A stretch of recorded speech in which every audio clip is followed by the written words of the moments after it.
Well, a little ambitious, that one. Well, Rodney Jack has scored a couple of spectacular goals. I think he's just saying there, yeah, maybe I shouldn't have tried the shot from there. A little bit of over-enthusiasm. Almost hitting our camera, in fact. Steady, Rodney.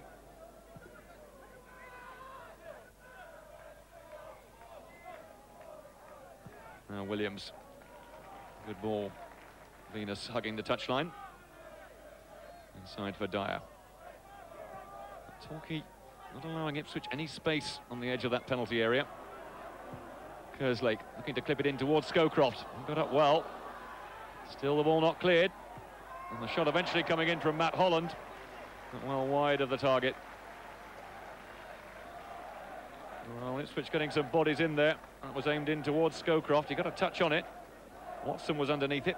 Steen just trying to work something. And eventually Holland putting it well wide.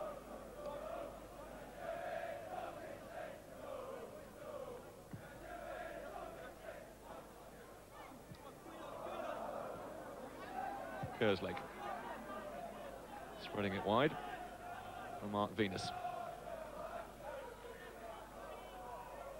Gittings allowing it to run through. Scowcroft was behind him. Now Dyer. Venus, level layoff from Steen. Holland with the shot, and it's gone in. Well, Matthew Holland has put Ipswich 1-0 up on the night. 2-1 on aggregate. Neat little layoff for him. He saw the gap opening up, and the bounce really bidding Matthew Gregg. Tricky one for the young goalkeeper. Mark Venus starting it. It was a little chest off from Mark Steen which set it up. Holland seeing the gap and firing it into that corner.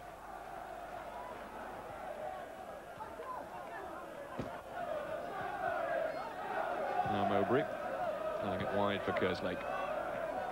Ipswich just building patiently. And they've got their noses in front now. Interesting to see whether they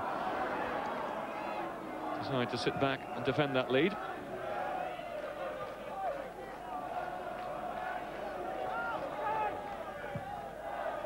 Certainly dominated these opening stages. I would imagine that the message from George Burley will be to carry on doing what they've been doing.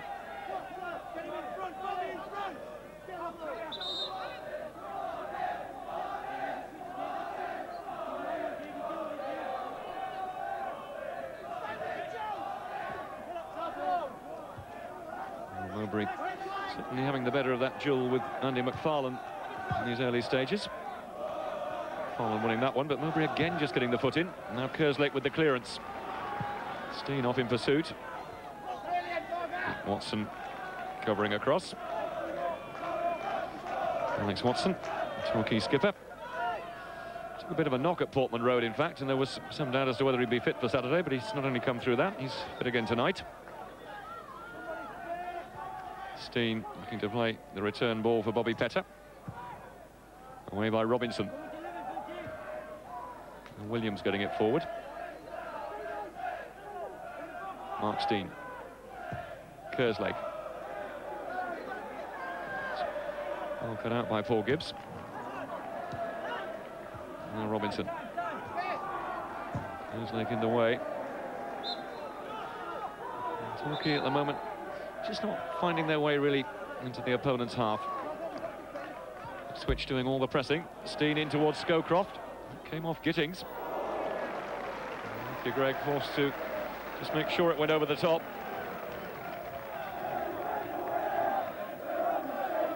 Well, Steen flicking it in. Scowcroft was in there, and I think it came off Gittings before Gregg just made sure it went away for the corner. Gittings hurling the ball forward. Headed away by Mowbray. Just rather turning into trouble though. Now Clayton. Wide for Rodney Jack. Looking to go around the outside. Well, he hasn't had too many opportunities to run at the Ipswich defence so far, Rodney Jack. He's looking to get down to the byline then.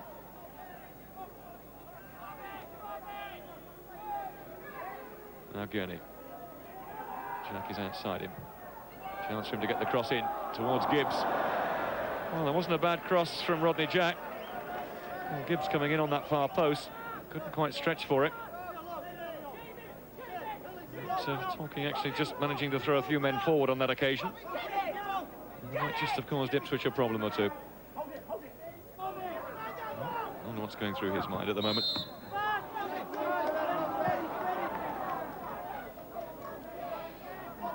Tony Mowbray with the free kick. Scowcroft getting the flick on.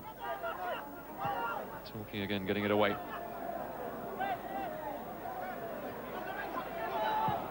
Now Gibbs looking to set Rodney Jack away on the touchline.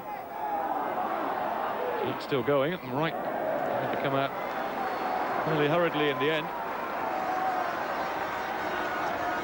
And Rodney Jack just showing that his pace can be a little bit of a threat to the Ipswich defence. Richard Wright taking no chances at all.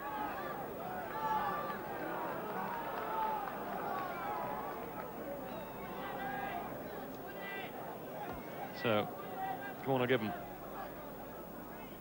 Noel Gibbs will take it. Comes in towards McFarlane, who missed his kick. And it was Jamie Robertson who was coming in on the far post and got the shot in. I don't know whether McFarlane intended this to be a dummy, but it certainly fooled the Ipswich defence for a moment or two. Pity Robinson couldn't keep his shot down, really, wasn't it? I think McFarlane was trying to burst the net with that one. Robinson over the top in the end. Scowcroft.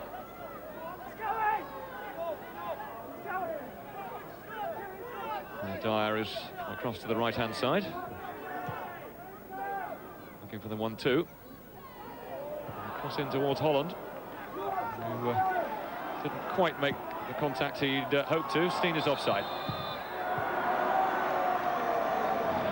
Steen a little disappointed, but Torquay just pushing forward. It was a clear yard offside.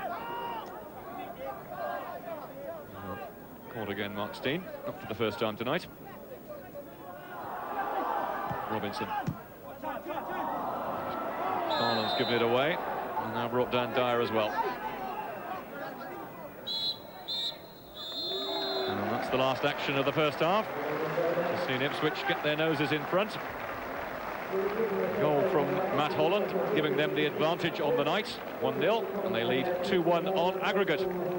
Join us again after the break.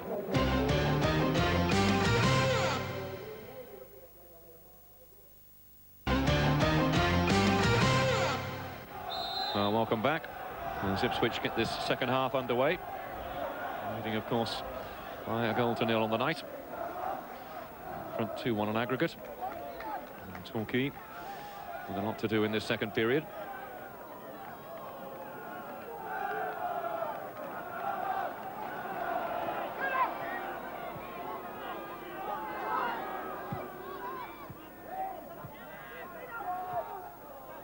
Not good.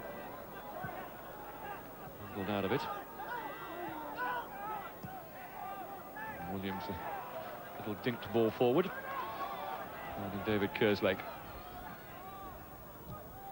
Long ball aimed in towards Scowcroft. Gittings is there though.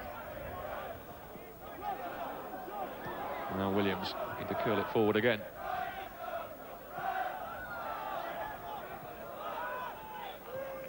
Venus. Delayed too long. Challenge from little Leon Hapgood. And now Clayton finding Paul Gibbs. Jack and McFarlane in the middle. Aimed in towards McFarlane. Headed away by Cundy. And Mowbray with the clearance.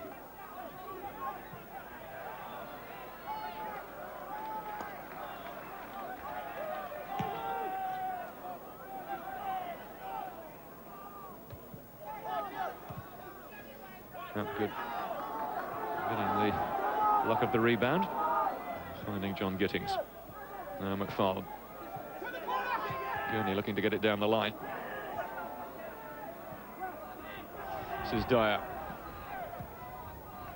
Cut out by Robinson. Now Gurney. There's Gittings outside him.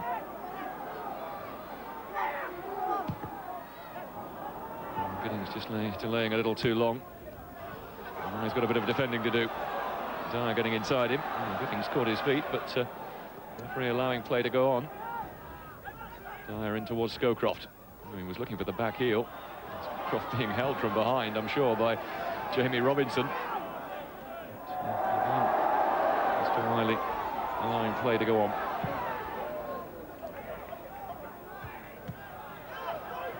And the flag is up against Mark Steen. And Mr. Wiley playing the advantage. Gurney looking to get past Mark Venus. Successful on that occasion.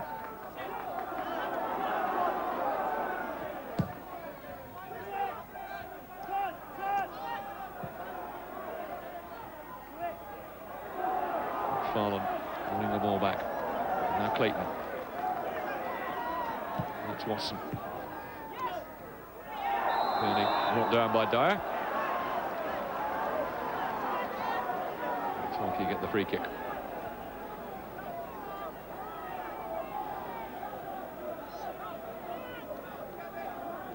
Watson and Gittings getting forward. Gary Clayton will take the free kick. Towards that far post, McFarlane getting in with a header. Not too far wide. Andy McFarlane, whose head proved to be so important for Torquay in the first leg, was getting the equaliser. Alex Watson jumping well at the back post. McFarlane with a little flick on. Not too far wide. And Torquay need to get themselves back into this game as quickly as they can. That certainly would have helped. White with the clearance. Oh, he's given it away. Hapgood. Oh, he's going for the shot on goal. Or fairy tale that might have been for young Leon Hapgood. One of those magic moments. So, the youngster deciding to chant his arm. He saw that Richard Wright was out of his goal. Not quite enough power behind it.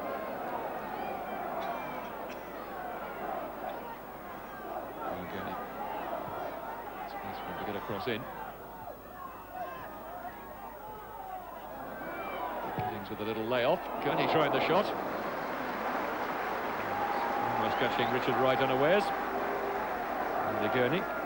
He's scored one spectacular goal here already this season. Need to shoot just a little better than that to beat Richard Wright.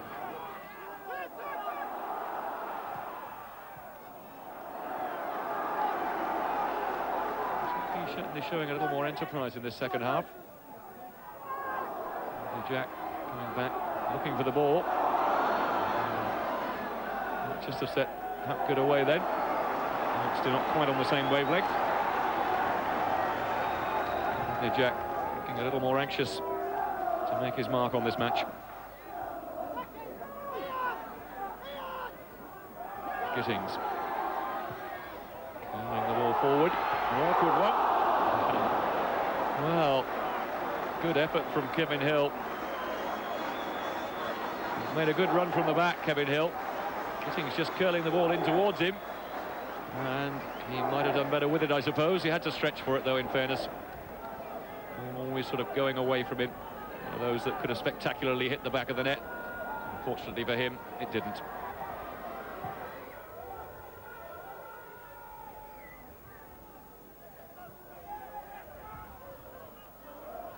Williams playing it forward. And Watson taking out for the throw.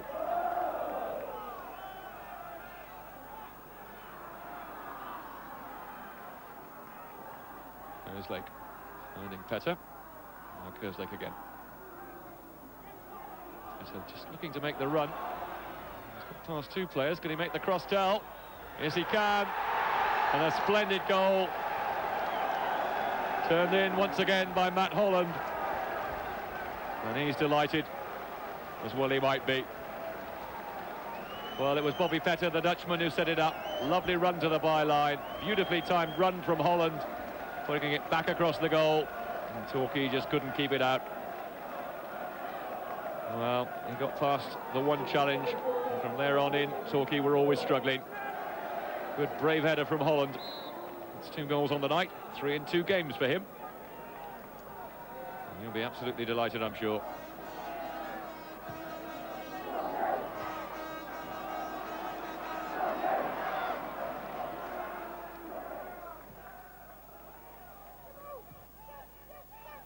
play towards McFarlane. Well, Watson just knocking it back for Greg.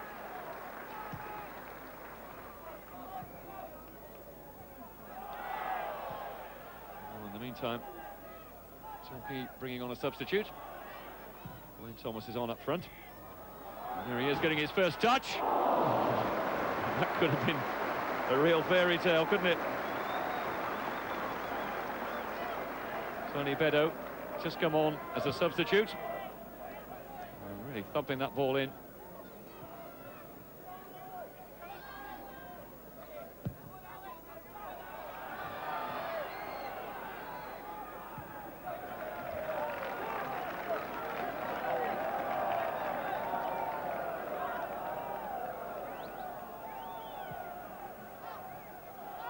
Clearance again, intended for Scowcroft.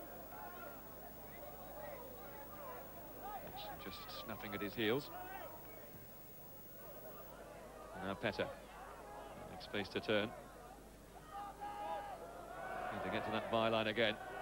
And a teasing cross. Matthew will lay it back. Oh, good save from Greg, from Geraint Williams. Still the danger not cleared. It should be now.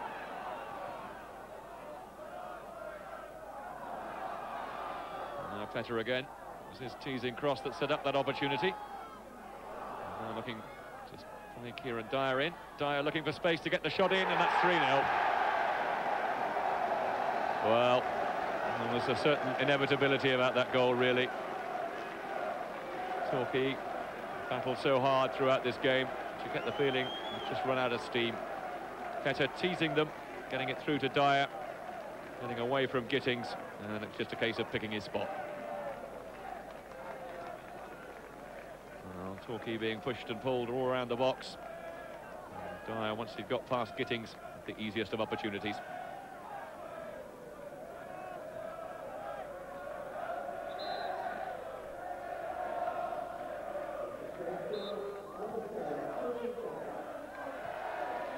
That goal will surely take Ipswich through to the third round of the Coca-Cola Cup.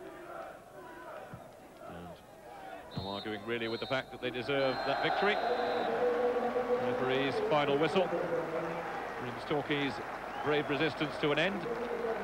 Kieran Dyer getting that late goal for Ipswich. A scoreline which perhaps just slightly flattered the visitors. But really, they were always in control of the game once Matt Holland gave them a first-half lead. Holland, of course, getting that second goal to make it 2-0. From then on, it was comfortable for Ipswich. Torquay, though, they can take some heart for the way they battled against their first division opponents. Good 1-1 draw at Portman Road, and they certainly weren't disgraced here at Plainmoor tonight. It's finished Torquay United 0, Ipswich 3. And Ipswich go through by 4-1 on aggregate. It's only the second time I scored 2 goals in a game, so it's very pleasing from a personal point of view, and a team point of view. It's an excellent result. Difficult game for you in many ways, because you were on a hiding to nothing, really, weren't you? Oh, without a doubt. Torquay came to our place last week and really, played very well. And tonight we really battled hard for our win. Naturally, I am disappointed with the way it's turned out, but in the first half, I just felt that we should have been a little bit more ambitious going forward. With the game in the balance that it was, it was all square. I just felt that we looked a little bit afraid of conceding a goal, and which in the end it did happen. I just felt that we needed to force ourselves upon them a lot more than what we did. Although I don't think they created that many chances in the first half, but second half I felt we came out and justified ourselves. We forced the game on them and could have quite easily have nicked one with Kevin Hill. He missed it, and they've gone up on the counter-attack, probably their first attack in the second half, and got the second one and really killed the tie off.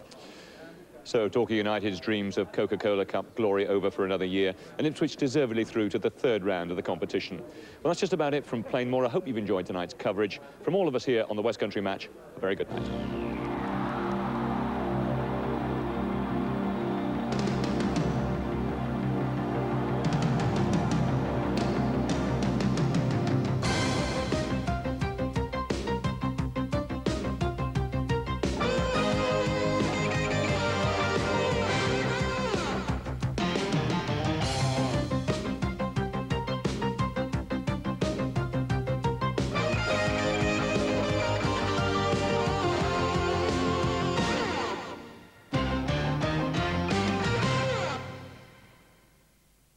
Difficult to persuade the paying public that they can sustain even a supporting role. For Torquay United, success tends to be measured in terms of survival. We've had some really great days, and as you know, we've been to Wembley twice. We've had promotion, and then of course we've had our lean time. And you'll always get the people that when you've had the lean time, will turn around and say, "No, I'm keeping my money in my pocket." When they start going a game, when they start playing well, they start scoring goals, going up the league, then they'll come back and support us. Oh, here we are. Yes, extra large. Yeah. Okay. Got that one? Yes, please. The richest clubs now is your top 6. They're making all the money.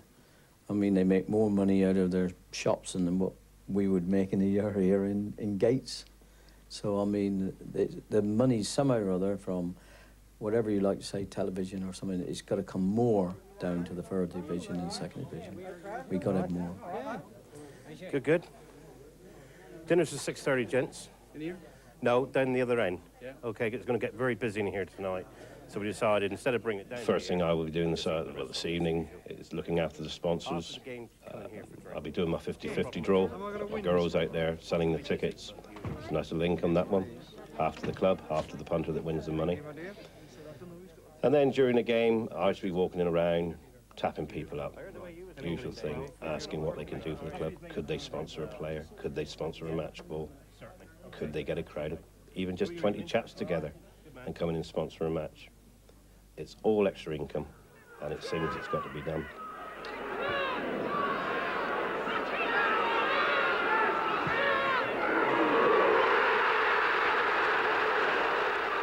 You are surviving to stay in the 3rd division. And a couple of chairmen ago, which is Lou Pope, he always said it's better to be the top of the 3rd than the bottom of the 2nd. You're better off. And it's true. I mean, you know, if you get up there, you've got to stay there. And without a lot of money, you'd never stay there. Williams has got Rowbottom in the middle, flat trying the shot. Rowbottom, yes, it has to be. Well, Darren Rowbottom gets his 2nd of the game. Will that be enough to earn Exeter all 3 points, I wonder? We have 2 runners out there by the red markers. Kevin Hill on their side. OK, little jog. Let's get it going. I want it nice and sharp. Yes, today, you two. We're working now.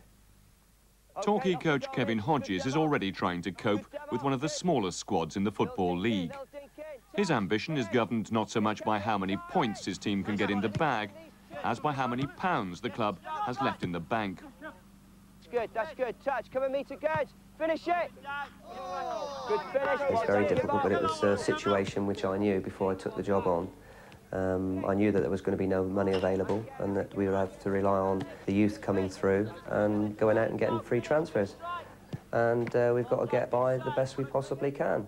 And having said that, you know, that's why we have to rely on the young lads. We work extremely hard with our youth policy. And over the years, it's brought a lot of money into this club. Traditionally, selling off their best young players has been the only way a club like Torquay can survive. But even that dubious comfort will soon disappear. The repercussions of the so-called Bosman ruling in the European Court mean that clubs will no longer be able to demand transfer fees for players whose contracts are at an end. It's rare in professional football to see a side as poor as Doncaster were today. It's no surprise that they're currently bottom of the league. Torquay's goals came early in each half, the first from Kevin Hill, the second from Leon Hapgood. But with a real chance to improve their goals for, Torquay should have won today by a whole lot more. Forward by Kevin Hill, looking for Tony Badeau. Taken up now by Leon Hapgood. Into the path of Kevin Hill, an early chance for the youngster, and he scored! Kevin Hill has given Torquay the perfect start within a minute here at Plainmoor. It was a super through ball, and there was Kevin Hill to bag his 2nd goal within a week. He's unstoppable at the moment. Torquay 1, Doncaster 0. Seemed to have a slight shove there, but Badeau will continue. Hapgood wanted it, Badeau goes alone! And it's come back off the post. He cut into the penalty area, fired in a shot. Gary Ingham got his hands to it. It was a good save from the keeper. It hit the post, and as Badeau wheeled away, Ingham made sure he claimed it. Farley to Clayton. Hapgood wants it through the middle. It's going to come to Hapgood. It's a great chance for Leon Hapgood, and it's a goal for Leon Hapgood. Torquay's youngster, in only his second full game for Torquay, has grabbed Torquay's second 3 minutes into the second half. Torquay 2, Doncaster 0. Genuine hopes now that Kevin Hodges can take his side into the promotion race, but they need to start picking up a few points away from Plainmoor. Jeff Welsh followed their progress at Hull. Don't be too surprised if come the end of the season some Torquay fans are still talking about this game, and to think it had all started so badly for the Gulls. Their patched up side went one down inside 18 minutes, Richard Peacock taking full advantage of some slack defending to put Hull on course for only their second league win of the season. There was definitely no doubting the quality of the finish, but the absence of a solid defence is another matter. Hull's second goal didn't come until 21 minutes into the second half, but it was well worth the wait for the majority of the 5,000-plus crowd. Gavin Gordon was the man delivering the clinical finish, an effort that should make the home side's goal of the season competition. Now you sense that Hull's midweek Coca-Cola Cup triumph over Premiership Crystal Palace was working wonders for their confidence. The onslaught continued on 72 minutes. The man with the easiest of finishes was Mark Greaves, and he certainly wasn't complaining. It's a great feeling when you've just put your side 3-0 up, and you wouldn't have blamed him for thinking that any side with such a cushion over Torquay with just 18 minutes of the match to go was assured of 3 points. But that's when Torquay decided to hit back, and hit back they did in quite spectacular style. Tony Beddoe had reduced the arrears inside a minute of Greaves scoring. Normally, a goal away from Plainmoor would be met with mass celebrations, but even the most optimistic of Gulls players must have thought it was going to be nothing more than a mere consolation. Torquay were 3-1 down, and that's how it stayed until the dying seconds. With the game going into the final minute, Andy McFarlane looked to have put some respectability onto the scoreline with his first league goal of the season. It was McFarlane's goal that seemed to force Hull to press the panic button. Perhaps there were weary legs in the home side's camp after the extra-time encounter with Crystal Palace earlier in the week, because with the game now deep into injury time, a combination of Andy Gurney, the post, and John Gittins produced what had been just moments before the unlikeliest of outcomes. Torquay proved that where there's a will, there's a way, and what they may lack in finances and squad size, they more than make up for in battling qualities. And that well-earned point keeps Torquay in mid-table in the 3rd division, but in striking distance of all the top teams. Perhaps to match the excitement of that late show at Hull last week, but another chance for United to move closer to the promotion race. Jeff Welsh reports. Lincoln hadn't conceded a goal in their previous 4 games, but it didn't take Torquay long to bring that run to an end. Alex Watson, the man responsible, but credit must go to Paul Gibbs. With just 12 minutes on the clock, he delivered a perfectly weighted corner, which Watson rose well to head home. Lincoln hit back 3 minutes into the second half. A match that the Gulls had comfortably controlled suddenly began to look as if it might slip away when the former Coventry player Terry Fleming made it 1-1. Kevin Hill should have done better with his clearance, but Fleming made the most of the opportunity, and coupled with a huge slice of luck, he left the unfortunate Matthew Gregg wrong-footed. Gregg was criticised in some quarters after letting in 3 at Hull last week, but there was nothing the 18-year-old could have done with this one. John Beck, the Lincoln manager, then decided he wanted to get more involved with the action, but Paul Gibbs wasn't happy with Sincilbank's new ball boy and let his feelings be shown. The referee agreed with Gibbs, and for the rest of the match, the ball boy duties were left to the kids. The equaliser had given Lincoln the upper hand, but Alex Watson proved once again to be the thorn in their side as the Gulls' defence stood firm under an aerial bombardment. Torquay's best chance in the second half came to Andy Gurney. He last scored on the opening day of the season at Macclesfield. He almost doubled his tally for the campaign, but was denied by the flying heroics of Barry Richardson. The Gulls are no pushovers. They haven't lost in the league since September the 13th, and they showed once again that they're prepared to battle for every point. This draw means they've now gone 4 league games without defeat, scoring 9 goals in the process. And the good news is that next week their strike force will be reinforced, and Caribbean star Rodney Jack returns for the home game with Chester after serving a 3-match suspension. So that point enough to put Torquay into the top half of the table, just. They're 12th now, with 15 points from their 11 games. Weeks, and yesterday they had a chance to move into the top half of the table with a home win over Chester. Watching the game for us, Seth Conway. Injury worries were the main concern going into today's game, with Jamie Robinson, Andy Gurney and Steve McCall all in doubt. Rodney Jack, though, comes in after suspension the last couple of weeks.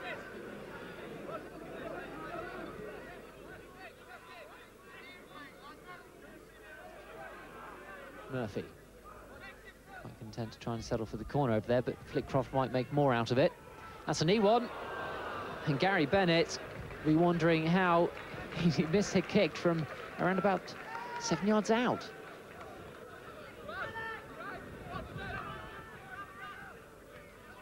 McFarlane holds it up, finds McCall. Gurney is wide right. It'll come to him. Chooses McCall again. A little bit of space opening up for McCall. He does well to create another yard, and it's put it in. Steve McCall. Well, he was 37 on Wednesday, and how about that for an old-timer? A great goal to celebrate his birthday. Ronnie Sinclair got a hand to it, but he couldn't keep it out. Torquay 1, Chester 0. Greg fires it up, looking for McFarlane. Having a right old battle against Spencer Whelan this afternoon. McFarlane continue. Oh, neat turn by McFarlane. Lovely bit of showboating. Finds Jack, and it's in! Rodney Jack puts Torquay 2-0 up with his 4th goal of the season. And what a move it was. Andy McFarlane, not quite sure how he got himself through that gap, but it came to Rodney Jack. He's been out through suspension.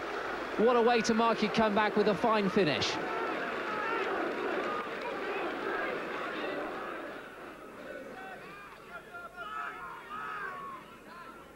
Gary Bennett has stayed wide. And it's falling apart now as McFarlane... Oh, this is great pace from Andy McFarlane. Superb run! And it's a great finish from Andy McFarlane at the second attempt. What a superb run by the big man to give Torquay a 3-0 lead. Andy McFarlane picked that up and showed some pace that he hasn't shown at Playmore in his whole time here to outstrip the Chester defence. Well, Sinclair got one hand to it, but he couldn't keep it out. Andy McFarlane knocks in his 3rd goal of the season.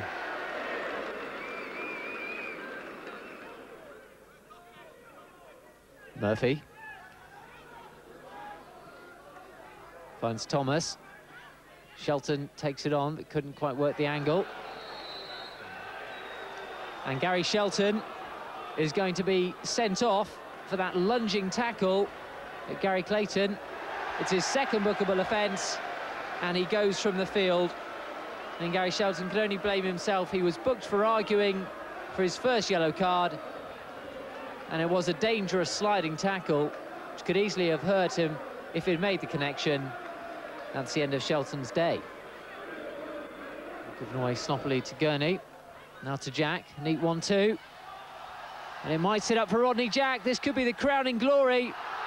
And Rodney Sinclair has handled outside the penalty area, and that will be, it should be, a sending off. What will referee Robert Stiles decide, with Chester already down to 10 men, with Gary Shelton already sent off in this second half? It's got to be the red card. Ronnie Sinclair will go. And there it is, the red card for Ronnie Sinclair. Deliberate handball outside of the penalty area, and the referee orders him off. Chester now down to 9 players who will go in goal. This dramatic game gets another twist.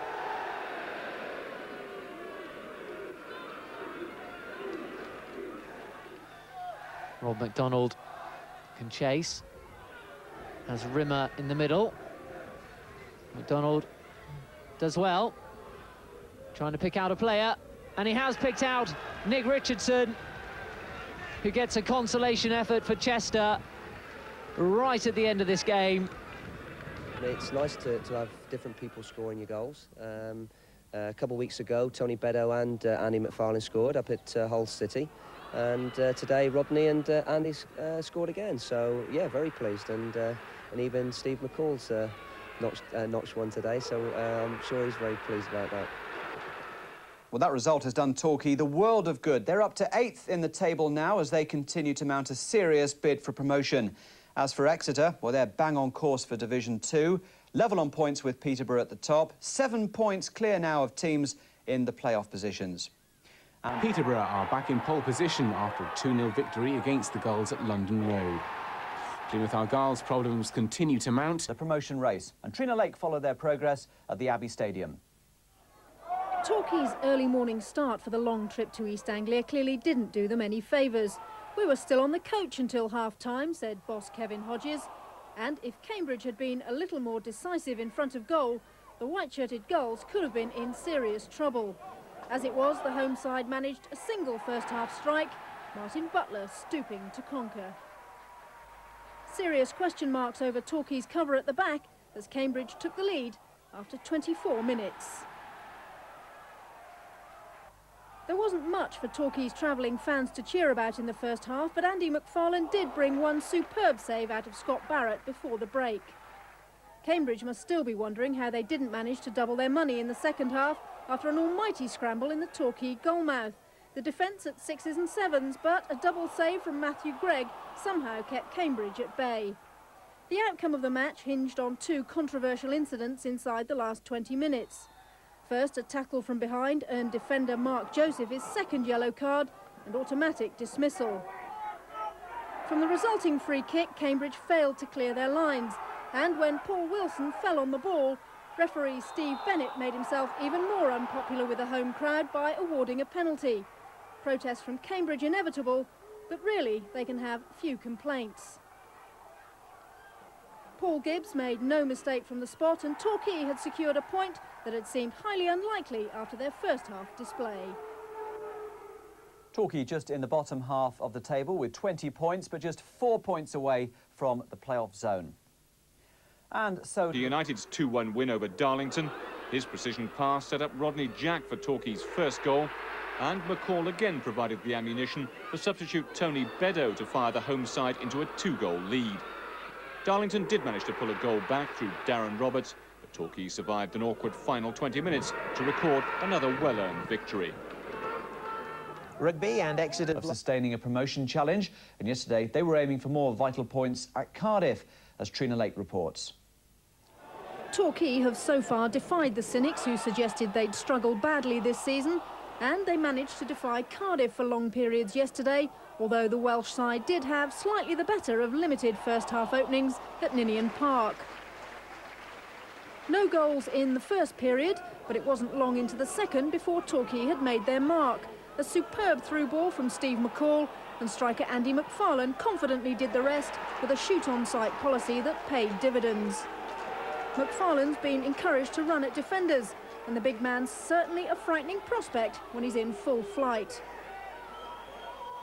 The Gulls almost conceded an immediate equaliser when former Exeter loan signing Glenn Crowe burst through to earn a controversial free kick. His quick thinking was matched by goalkeeper Matthew Gregg's smart parry, and Andy Saville blasted over. Torquay, though, understandably upset at the referee's judgment that this constituted a back pass. Cardiff finally broke through a well-organised and resolute Torquay defence in the 70th minute, but they needed a huge slice of luck to do it. Paul Gregg totally wrong-footed as Gareth Stoker's shot deflected in off Jamie Robinson. Rodney Jack can't have done his market value any harm at all after tormenting Cardiff's defenders throughout an absorbing contest that the Gulls came close to winning on a couple of occasions in the closing stages. But Jack's trickery proved too much for Craig Middleton, and he was sent off for a second bookable offence. Well, Torquay just in the bottom half of the table, but only 2 points away.